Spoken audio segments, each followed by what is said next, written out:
नमस्कार दोस्तों, welcome to youth quake. इनका जो सफ़र है वो शुरू हुआ था 1979 में और आज ये 2025 तक सालाना कंसिस्टेंटली काम कर रहे हैं। चश्मे बद्दूर, श्रीमान श्रीमती जैसे सीरियल और मूवीज से आप इनको जानते हैं। फिर भी यह श्रीमान श्रीमती बड़ा आइकॉनिक सीरियल है।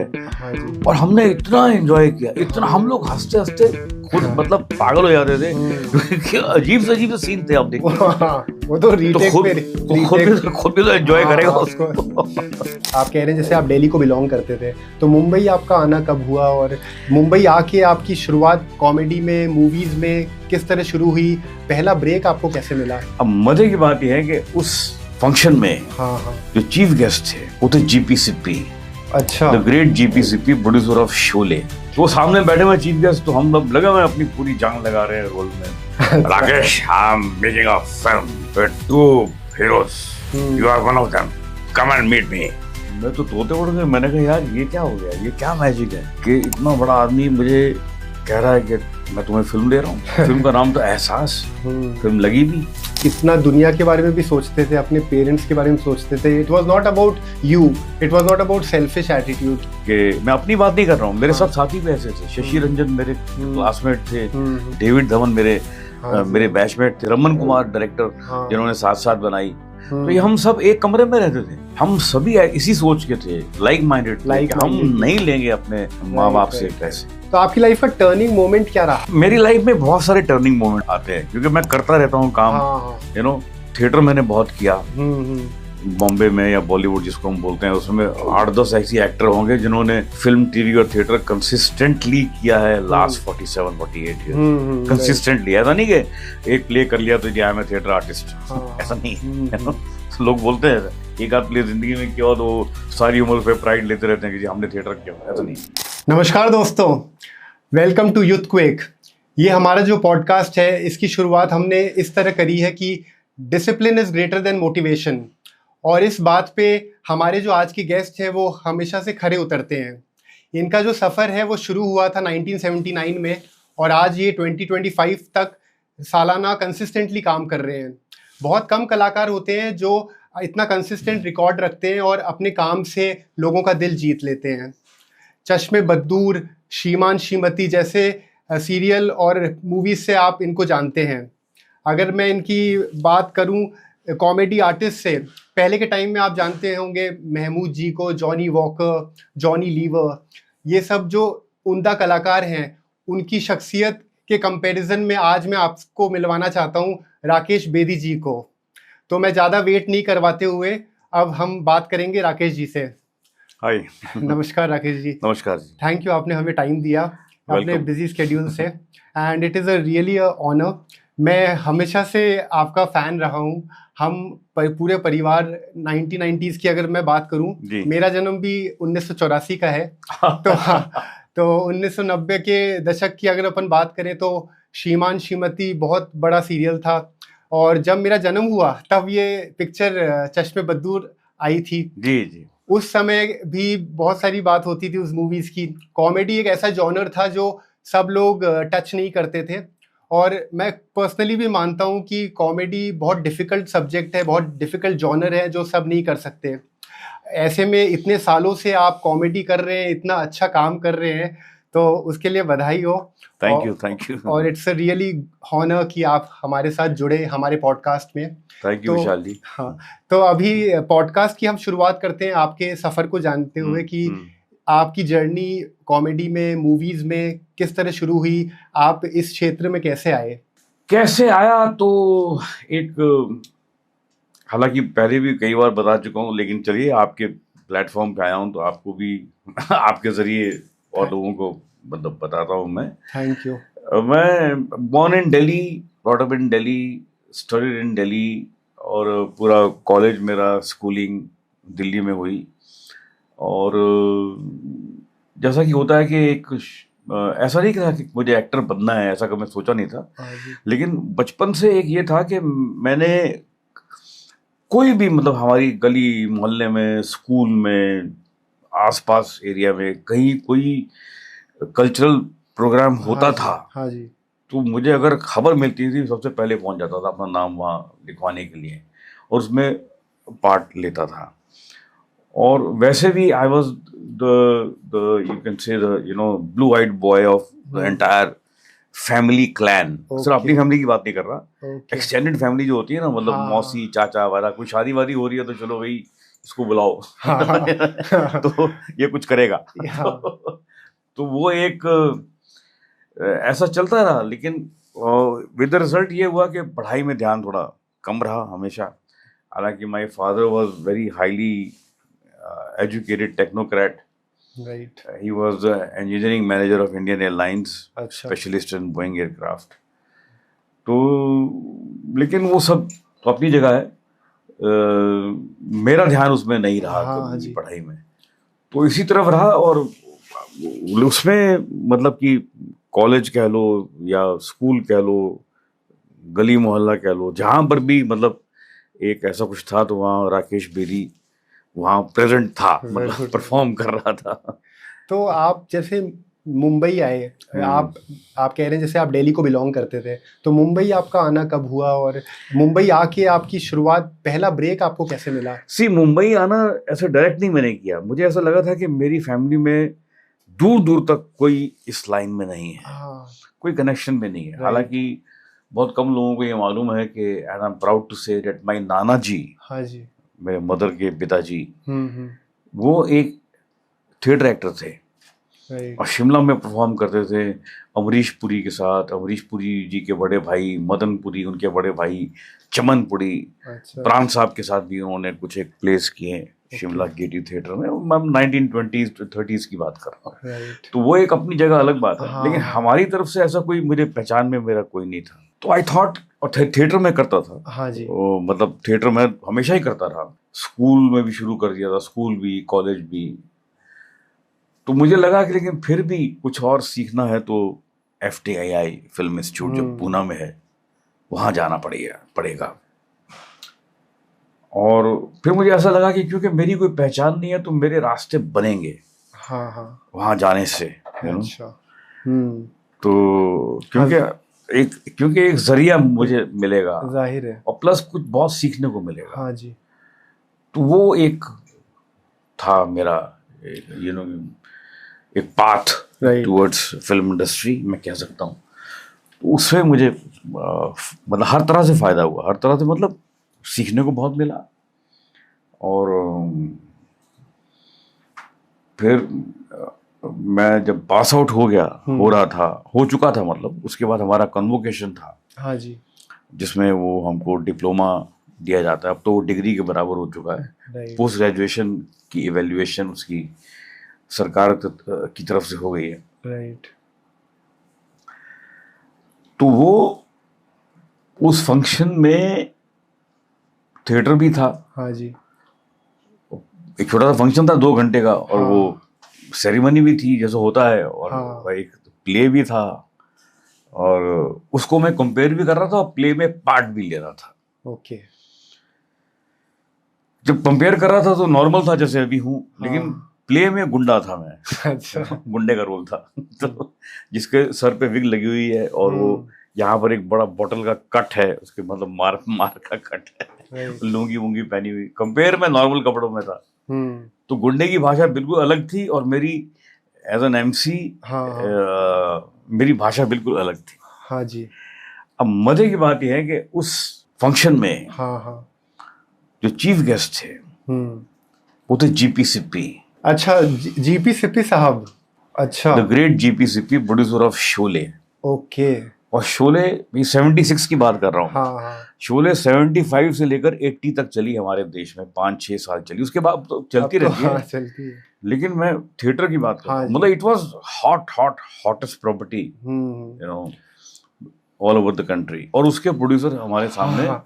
इससे बड़ा इत्तेफाक, अच्छा इत्तेफाक तो वो सामने बैठे हुए चीफ गेस्ट, तो हम लोग लगे हुए अपनी पूरी जान लगा रहे हैं रोल में।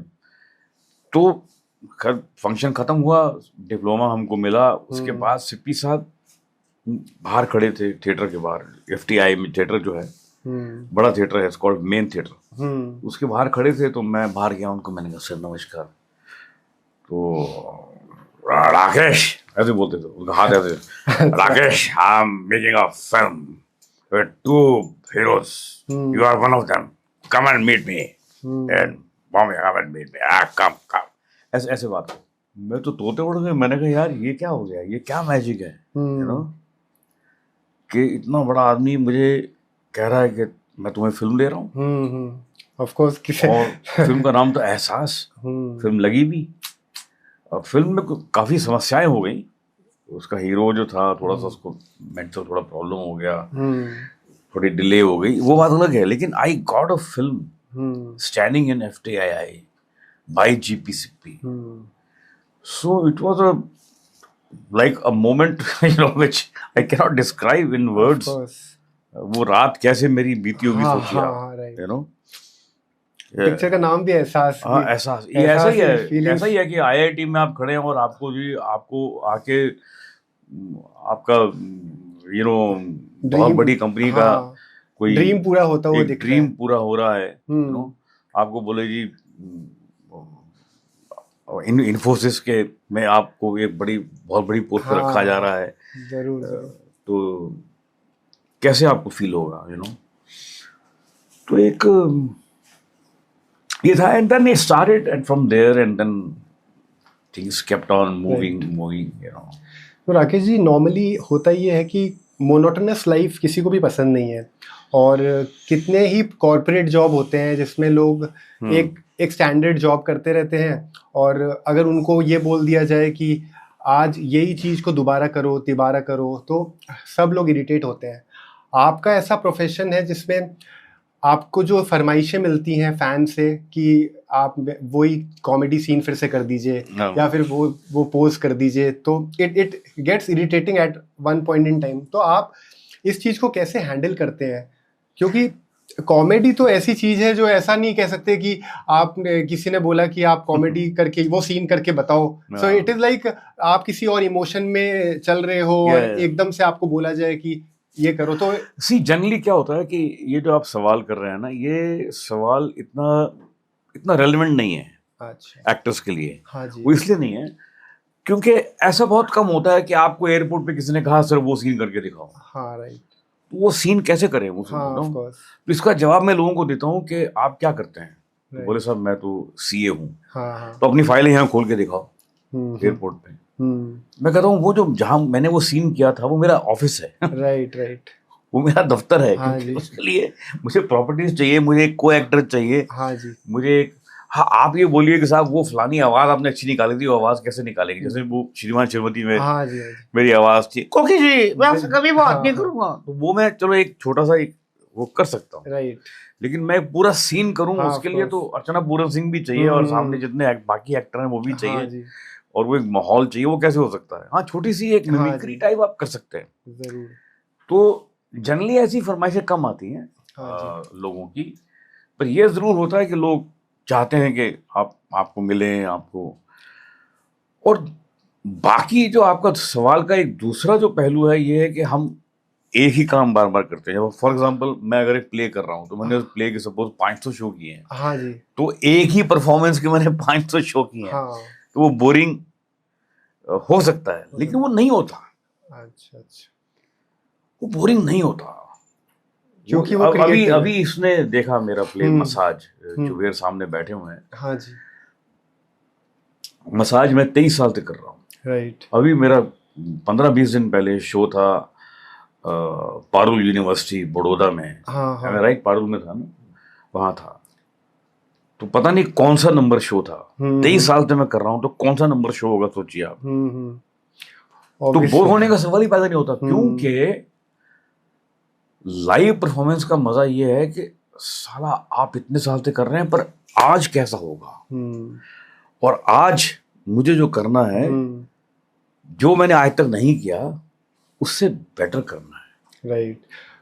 You know, one step further, one step ahead करना है, तभी वो जिंदा रहेगा।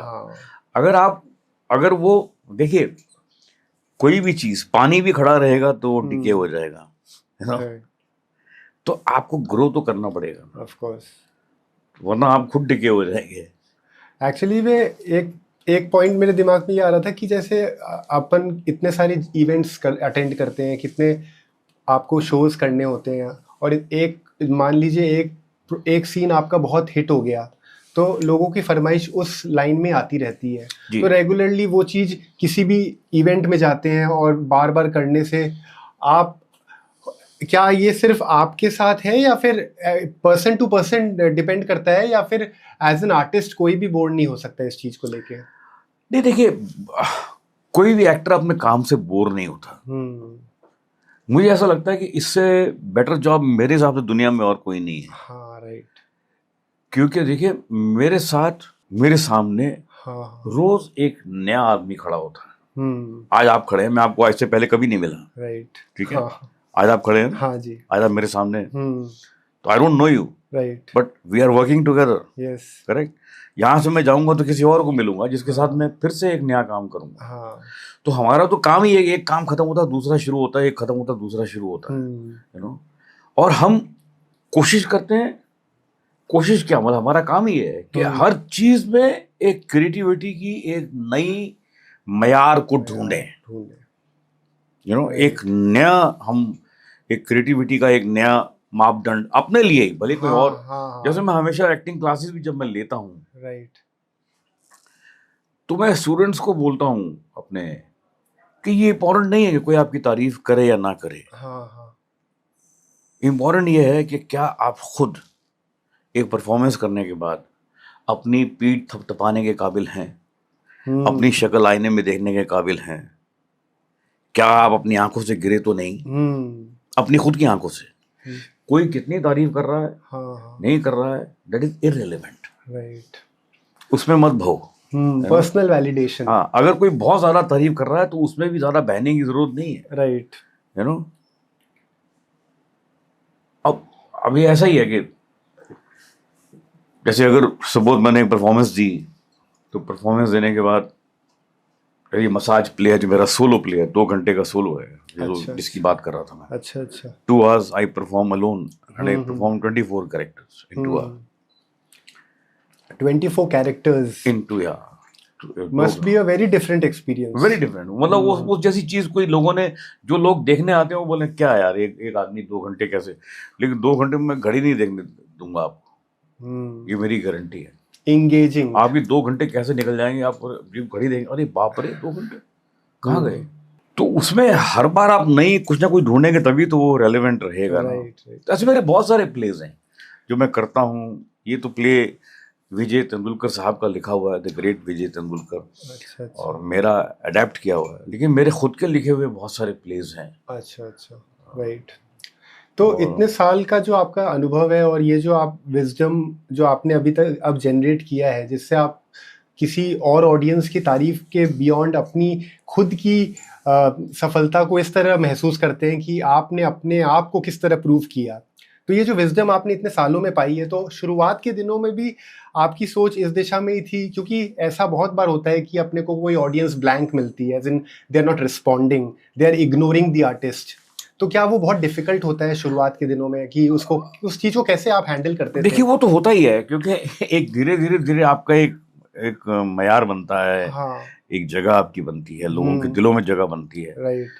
तो वो तो एक ऐसा फेज आते हैं, कभी कभी प्ले करते करते भी ऐसा होता है कि आप पूरा जोर लगा रहे हैं लेकिन ऑडियंस इग्नाइट नहीं हो रही, हाँ, एक्साइट नहीं हो रही, इग्नाइट नहीं हो रही, तो फिर आप गियर चेंज करते हैं अपना, थोड़ा और जोर लगाते हैं, हाँ।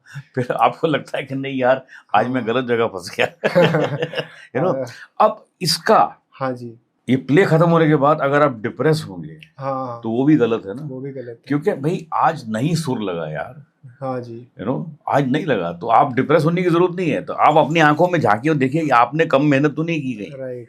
वो ज्यादा इंपॉर्टेंट है जो मैं बता रहा हूँ ना। तो कहने का मतलब बहुत अच्छा किया तो भी बहुत खुश होने की जरूरत नहीं है, हाँ, और खराब हुआ तो भी डिप्रेस होने की जरूरत नहीं है। अपने आप को, अपना आंकलन जो है ना, वो खुद को अगर आप कर पाए, हाँ, उससे बेटर कोई चीज नहीं होती किसी भी, खासकर इन परफॉर्मिंग आर्ट्स।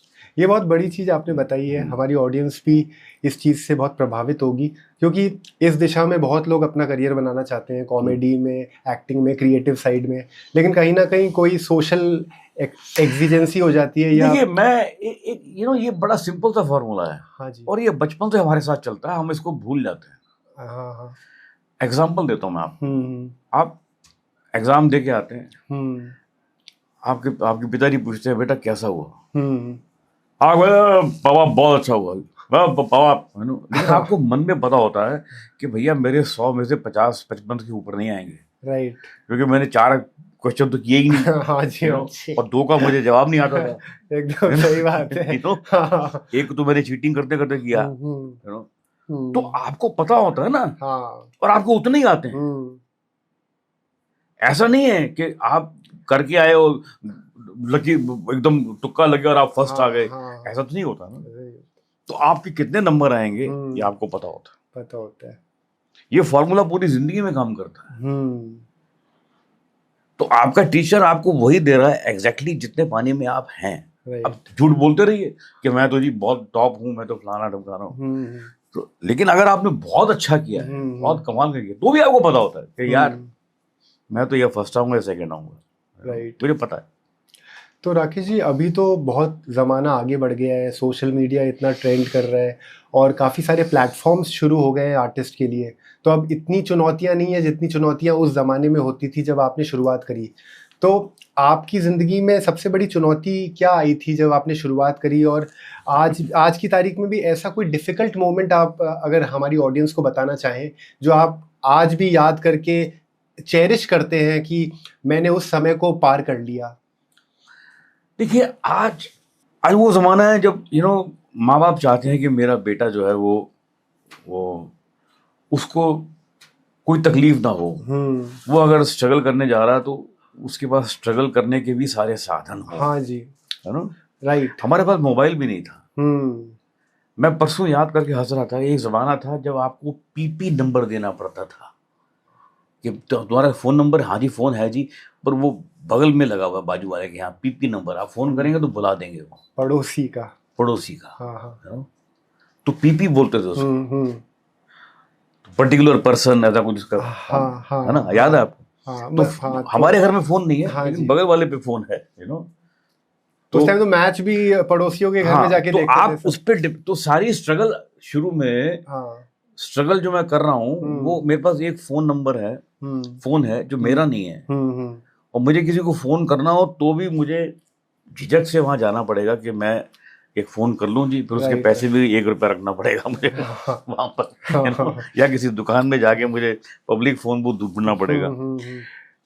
तो मैं जब FTI पास करके आया तो मैंने अपने फादर से एक बात कही, मैंने कहा डैड, हालांकि my father was doing very well, लेकिन मैंने ऐसे मन में सोचा यार ये मेरा सपना है, और मेरे फादर ने मुझे मना भी नहीं किया। मेरे फादर ने मेरी FTI की एजुकेशन को सपोर्ट भी किया, उसको फाइनेंस भी किया, तो और मुझे मॉरली भी सपोर्ट किया। तो अब मैं अगर अब भी उनके ऊपर भार बन के रहूं तो ये गलत है। तो फादर का बहुत सपोर्ट था आपको? नहीं, बस वहीं तक था, FTI तक। उसके बाद उन्होंने कुछ नहीं कहा, मेरी माँ ने भी कुछ नहीं कहा। लेकिन मैंने ये डिसाइड किया कि मैं आज के बाद से आपसे 1 नया पैसा नहीं लूंगा। ट्रू।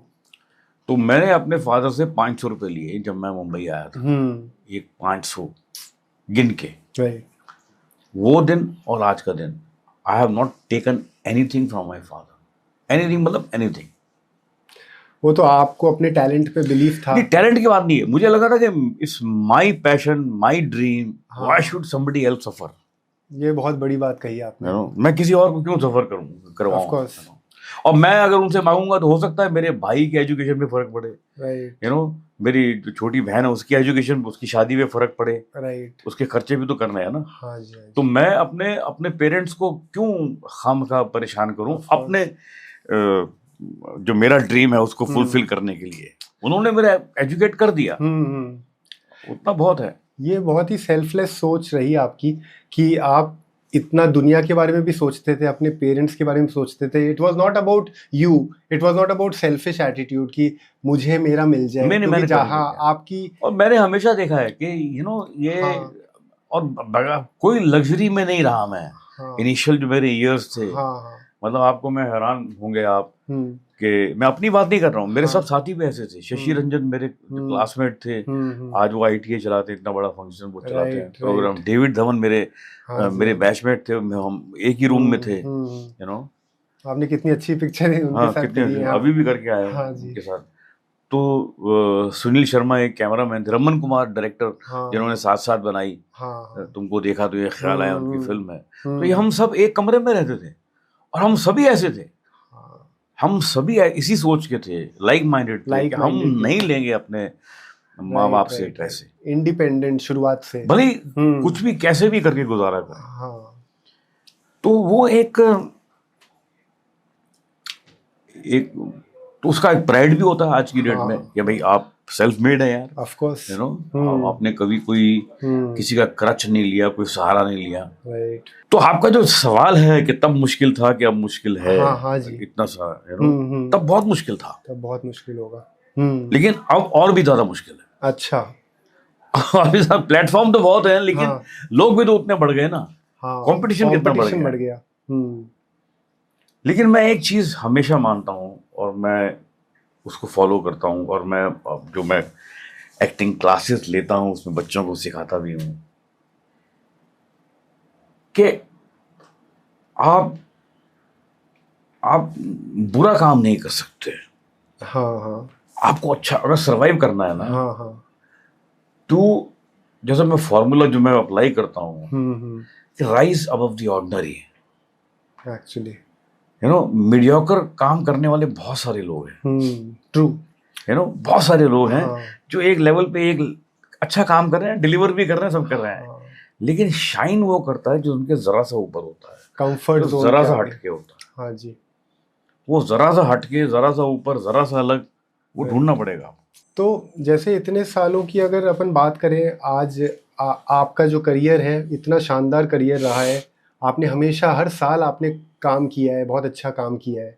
तो आपके नज़रों से सक्सेस की क्या परिभाषा है कि एक बहुत बहुत ज़्यादा धन आना, बहुत ज़्यादा फेम मिलना, और कम काम करके बहुत ज़्यादा फेम पाना, या फिर हर साल काम में बिजी रहना, भले ही पैसा कम हो, फेम कम हो?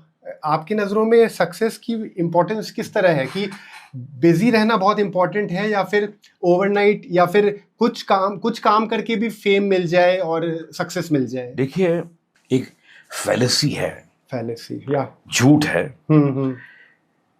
कि मैं इतना पैसा कमा लूं, हाँ उसके बाद 45 या 50 पे रिटायर हो जाऊं, फिर मैं आराम की जिंदगी जीऊं। हाँ हाँ ऐसे बहुत सारे लोगों का ना एक मंत्रा होता हाँ है लाइफ का कि मैं ऐसे जीना चाहता हूं, एक्चुअली, लेकिन इससे बड़ा झूठ और कोई नहीं है, और इससे बड़ा सेल्फ डिस्ट्रक्टिव एटीट्यूड और कोई नहीं है। राइट, क्योंकि अगर आप सुबह उठे हैं और आपको आज ये नहीं पता कि आपको क्या करना है, तो इससे घटिया बात हो ही नहीं सकती। राइट, ये चीज आपको खा जाएगी राइट, और आपको पता भी नहीं चलेगा कि आप सुबह उठे, पैसा पड़ा हुआ बैंक में, हाँ खाने को है, हाँ, टेबल पे खाना पड़ा हुआ है, गाड़ी भी बाहर खड़ी है, ड्राइवर भी खड़ा है, हाँ, पर जाना कहाँ है? राइट, जाना कहाँ है? करना क्या है? मिलना राइट, किसको है? राइट, तो when you don't have an objective in your life, you decay, you die fast. तो वही आदमी जो 50 पे रिटायर हुआ ना, वो 60 पे मर जाएगा, लेकिन जो 70 पे काम कर रहा है ना, वो 90 तक जाएगा। ट्रू, पर्पस ऑफ लाइफ शुरुआत में क्लियर रहना चाहिए। When you see, आप बेड से जब पाँव नीचे रखते हैं ना, हाँ, तो पहला ख्याल आपको ये आना चाहिए कि what is my day today, आज मेरा दिन, आज दिनचर्या क्या है आज। तो ये अगर वो नहीं होगा, और लाइफ इज चैलेंज है ना। हाँ, अगर आप देखिए, आप यहां से गाड़ी चलाइए, गाड़ी में एक भी मोड़ नहीं है, सड़क पे एक भी मोड़ नहीं है, एक भी स्पीड ब्रेकर नहीं है, एक भी रेड लाइट नहीं है, तो आप 1 घंटे में सो जाएंगे।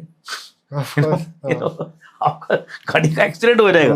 लेकिन अगर स्पीड ब्रेकर भी है, सामने से कोई आ भी रहा है, एक हॉर्न भी बज रहा है, कोई वोटिंग भी कर रहा है, आप थोड़ा लेफ्ट जा रहे हैं, थोड़ा राइट जा रहे हैं, थोड़ा बचा रहे हैं, चुनौतियां जरूरी तो है। आप जब तक आपकी लाइफ में चैलेंजेस नहीं आएंगे, चुनौती नहीं आएंगी, तो आप जिंदा कैसे रह सकते हैं? एक्चुअली, तो ये फैलेसी है। तो मेरा ऐसा मानना है, आपके सवाल का जवाब है कि I would like to work till I can be in my shoes, you know, right, I won't hang my shoes without any purpose, and I'm very happy about it. I try to maintain the same energy also. जो मेरी energy आज से 50 साल पहले थी, 40 साल पहले थी, मेरी आज भी वही है। राइट, मैं उसको कम नहीं होने देता हूँ। ये क्रिएटिव पर्सन की एक खासियत होती है कि एक एनर्जी लेवल यूनिफॉर्म रहता है। हमेशा रखना चाहिए, उस लेवल पे रहता है, रहना चाहिए, अदरवाइज परफॉर्म नहीं कर। स्पेशली इन ह्यूमर, कॉमेडी जो है ना, उसका पहला इंग्रेडिएंट है energy. Energy, right. Even if you are playing a dead body, you have to play, it needs energy.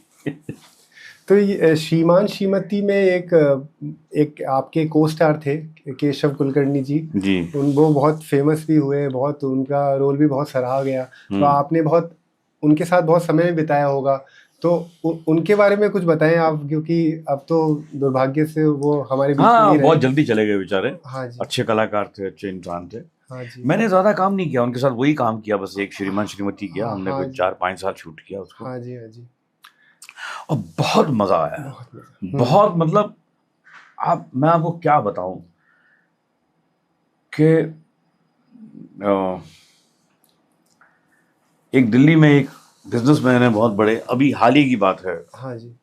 उनके बहुत सारे रेस्टोरेंट्स हैं, मैं वो घड़ी पहन के नहीं आया, तो उन्होंने मुझे अभी एक घड़ी दी। हाँ। गिफ्ट बहुत महंगी, उनके हाथ में थी। मैंने कहा वाह बड़ी, बोला सर ये मैं आपको फ्रेश मंगा के दूंगा। मैंने कहा, बोले सर आप जानते नहीं आपने मेरी जिंदगी में क्या किया है। राइट।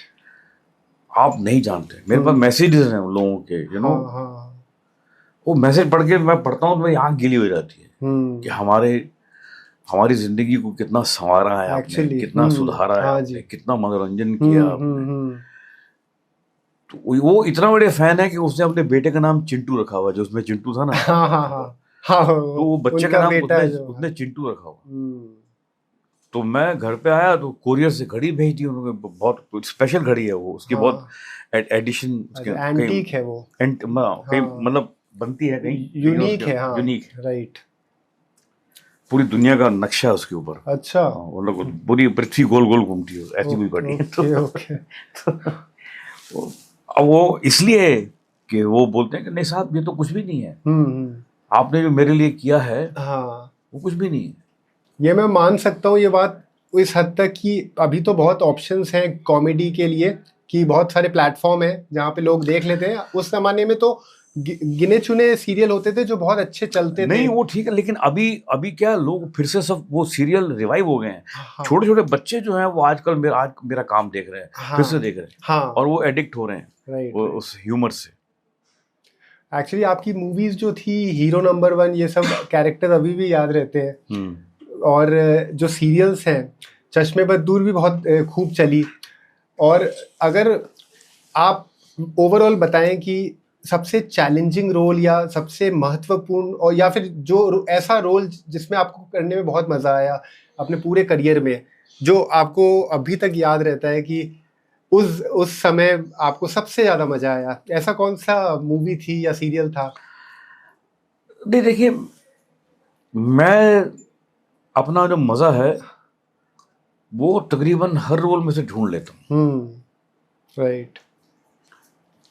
क्योंकि जब तक मैं उसका मजा नहीं लूंगा या रस नहीं निकालूंगा तो वो ऑडियंस तक वो ट्रांसमिट नहीं हो पाएगा। तो मैं कोशिश करता हूँ कि मुझे मजा उसमें से आना चाहिए। राइट। जैसे आज मैं इंटरव्यू दे रहा हूँ आपको। हाँ जी। तो मैं इसको आधे मन से नहीं दे रहा हूँ, आप समझ रहे हैं? हाँ।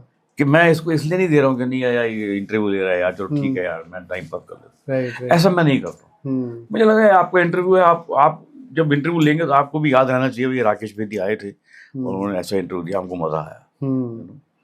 ऐसा मेरी एकदम एक मेरी ऐसी फीलिंग है।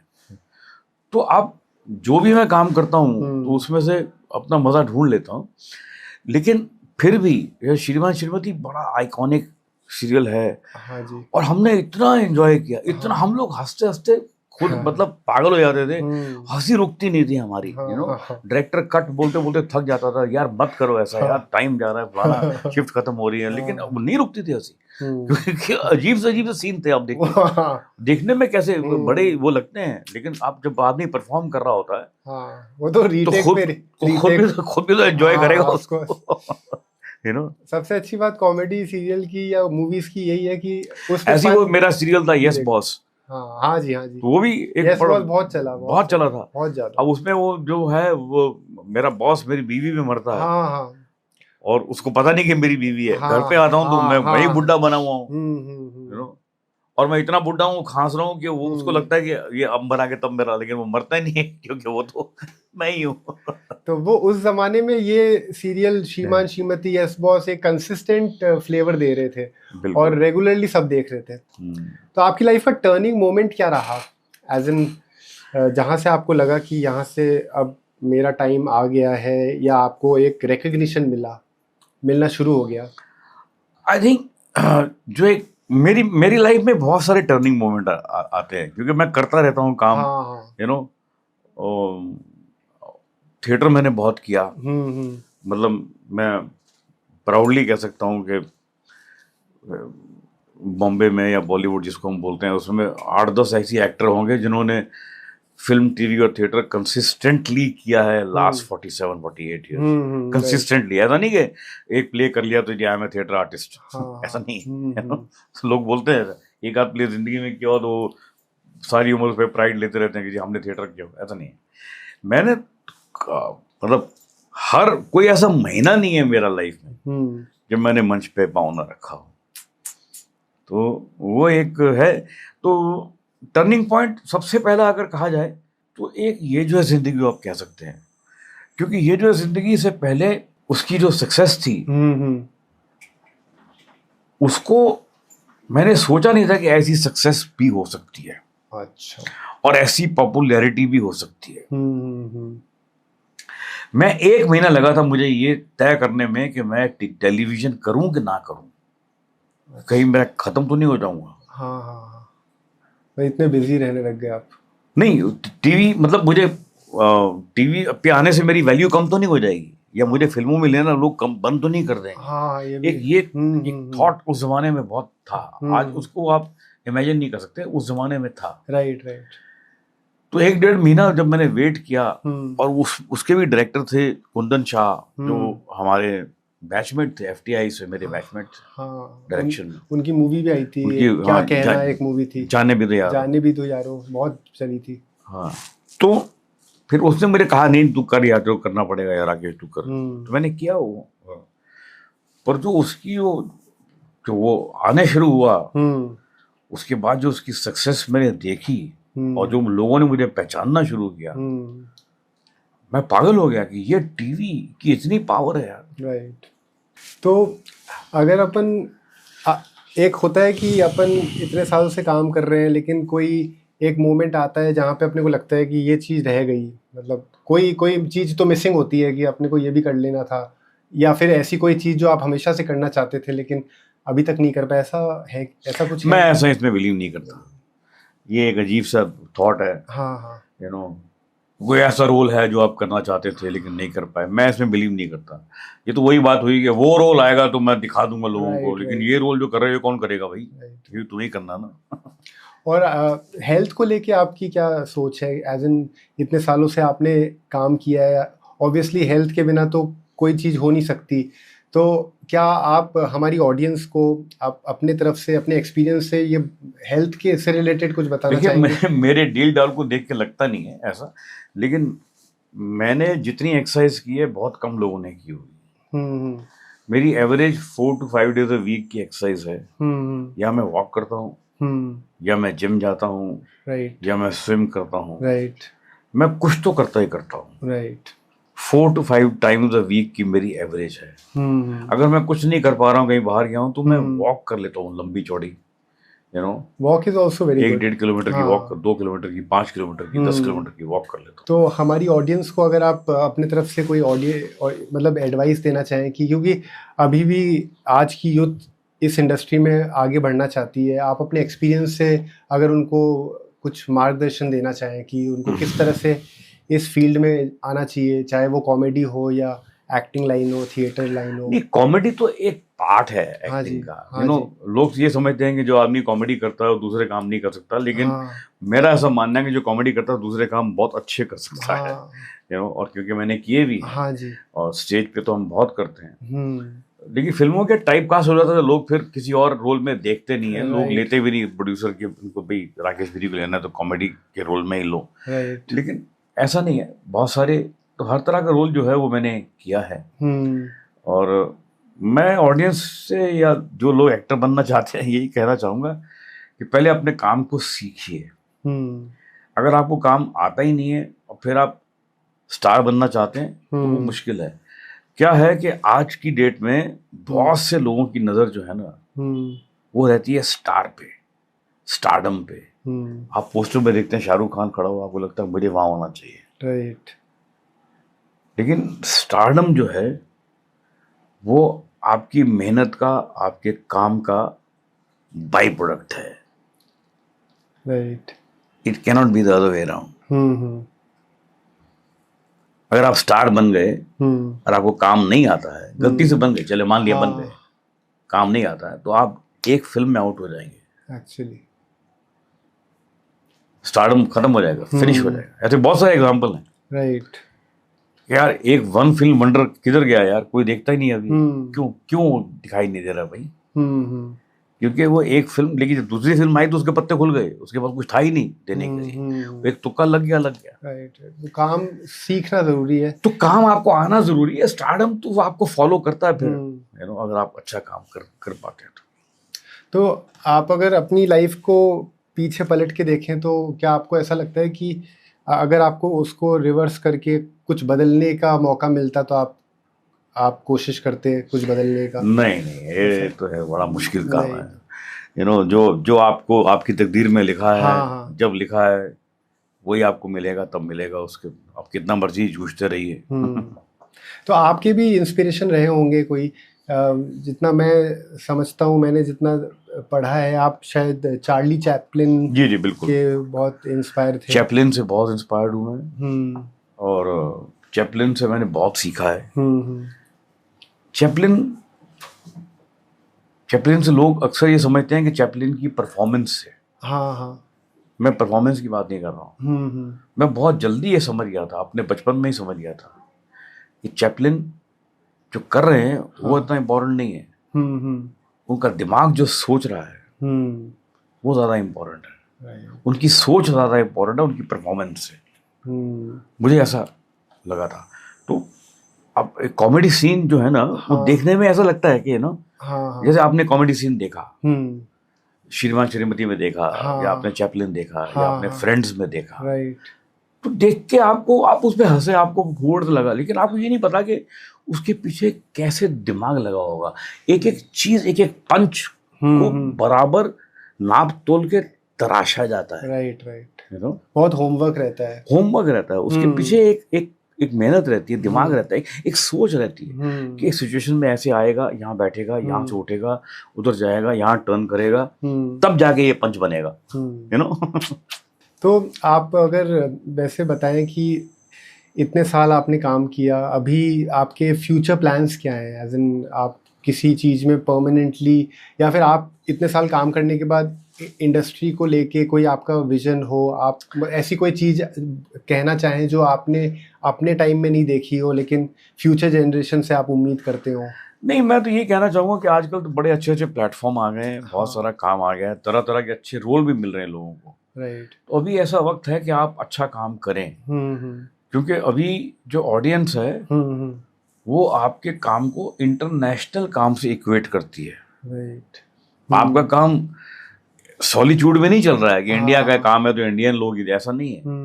हर एक के हाथ में रिमोट है, हर आदमी के पास नेटफ्लिक्स है, सब कुछ है, अमेज़न है, सब देख रहे हैं। तो आप अभी अगर मैंने एक सीरियल देखा है, स्पेनिश सीरियल देखा है, जिसमें कमाल गजब का एक्शन सीन था या कमाल का परफॉर्मेंस थी, तो अभी इंडियन में देख रहा हूँ तो मुझे सेम लेवल नहीं मिलेगा तो इंडियन छोड़ दूंगा।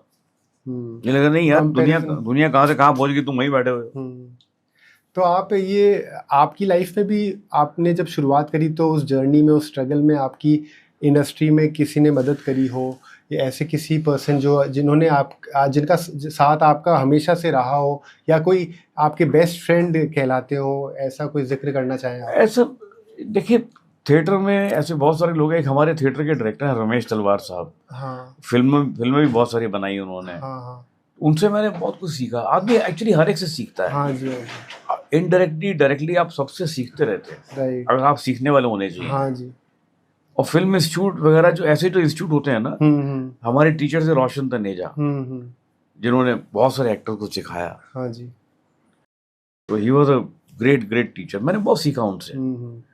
लेकिन ऐसी जगहों पे क्या होता है कि सिखाने वाला तो सेम है और एक ही बात सिखा रहा है, हाँ हाँ लेकिन सीखने वाले पे डिपेंड करता है वो क्या क्या पिक कर रहा है राइट। और कितना पिक कर रहा है। ये पॉडकास्ट राकेश जी अधूरा रहेगा अगर आप अपने फैमिली के बारे में कुछ बताएं। आपके जो बच्चे हैं वो अभी क्या कर रहे हैं, किस लाइन में है वो, उनका क्या है अब मैं किस आपको दिशा में? ऊपर वाली की दया से एक बीवी है, 2 बेटियां हैं। हाँ उल्टा नहीं, मतलब 2 बीवियां 1 बेटी नहीं है। 1 बीवी है 2 बेटी है। तो my younger daughter is married very happily, actually actor है वो। हाँ हाँ। उसने मेरे साथ बहुत सारा थिएटर किया है, बहुत थिएटर किया है। अच्छा मेरे लिखे हुए प्लेस किए हैं, कुछ फिल्में भी की हैं, हम्म। 1-2 शॉर्ट फिल्म भी की हैं जिसमें उसको बेस्ट एक्टर का अवार्ड भी मिला है। अच्छा अच्छा but she fail in love and she got married. Right. तो मोहब्बत के आगे तो फिर कोई चीज़ नहीं टिकती। तो happily married, she stays in Gurgaon. जो मेरी बड़ी बेटी है she works in our industry only, but the back side right. वो एक बहुत बड़ा प्लेटफॉर्म है TVF। TVF right. जो पंचायत या हाँ गुल्लक ऐसे सीरियल बनाते हैं, राइट शो बनाते हैं, OTT प्लेटफॉर्म में। OTT पे बहुत बड़ा प्लेटफॉर्म है। उसमें वो टैलेंट मैनेजर है, टैलेंट अच्छा अच्छा जो कास्टिंग करते हैं। कास्टिंग एक्टर्स को हैंडल करना, राइट राइट। कौन सा एक्टर कौन से रोल में कहाँ फिट दैट इज अ होगा वेरी रिस्पॉन्सिबल जॉब। और उनकी हाँ समस्याओं को देखना। अच्छा मतलब उसका अपना है। सो आप ऐसा अगर बताना चाहें कि पहले के ज़माने में जो पेरेंटिंग होती थी, जहाँ पे बच्चों को अपने सपने पूरे करने के लिए बहुत बंदिशें होती थी कि अगर किसी बच्चे ने कह दिया कि मुझे आर्टिस्ट बनना है, डायरेक्टर बनना है, सिंगर बनना है, तो उस चीज़ को एकदम गलत मान लिया जाता था। तो आप उस समय को और इस समय को में क्या डिफरेंस देखते हैं? या अगर एज अ बच्चा व्हेन यू वर किड, जब आप बच्चे थे तब आपको जो मुश्किलें आई, क्योंकि आप क्रिएटिव पर्सन हैं, आप एक ऐसे इंसान हो जो आप फ्रीडम को चुनते हो बजाय एक मोनोटोनस जॉब करने के। तो जब आप फ्रीडम को चुनते हैं तो आपने भी कुछ बाधाओं का सामना किया होगा। तो और अगर आपने नहीं किया लेकिन आपने उस जमाने को देखा है जिस जमाने में ये चीजें बहुत ज्यादा होती थी, तो क्या आपको लगता है कि इस जमाने में उन चीजों को ध्यान में रखते हुए बदलाव की जरूरत है? मतलब पेरेंट्स को बदलाव हो ही रहा है, जागरूकता, बदलाव हो ही रहा है। एक हमारे जमाने में एक कहावत थी कि पढ़ोगे लिखोगे तो बनोगे नवाब, खेलोगे कूदोगे तो बन हो जाओगे खराब, ऐसा कुछ था। लेकिन अब ऐसा नहीं है। आज की डेट में हर आदमी अटेंशन चाहता है, मीडिया में आना चाहता है, फिल्मों में आना चाहता है। कोई स्पोर्ट्समैन है तो स्पोर्ट्स के कितने एवेन्यूज हैं, अभी आप देखिए कितने एवेन्यूज। पेरेंट्स का भी सपोर्ट है अब होना ही चाहिए, जमाना बदल गया है, टाइम्स हैव चेंज्ड। ठीक है राकेश जी, थैंक यू, आपने इतना समय दिया, बहुत सारी चीज़ें बताई हमें, और आपकी हर बातों से हमारी ऑडियंस बहुत कुछ सीखी भी होगी। और ये बहुत इम्पॉर्टेंट बात है कि इतने सालों का अनुभव आपने हमें 1 घंटे के पॉडकास्ट में जितना हो सके बताया, और ये बहुत वैल्यू देता है हमारे पॉडकास्ट को। और आशा करता हूँ कि आप लोग को ये पॉडकास्ट पसंद आया होगा।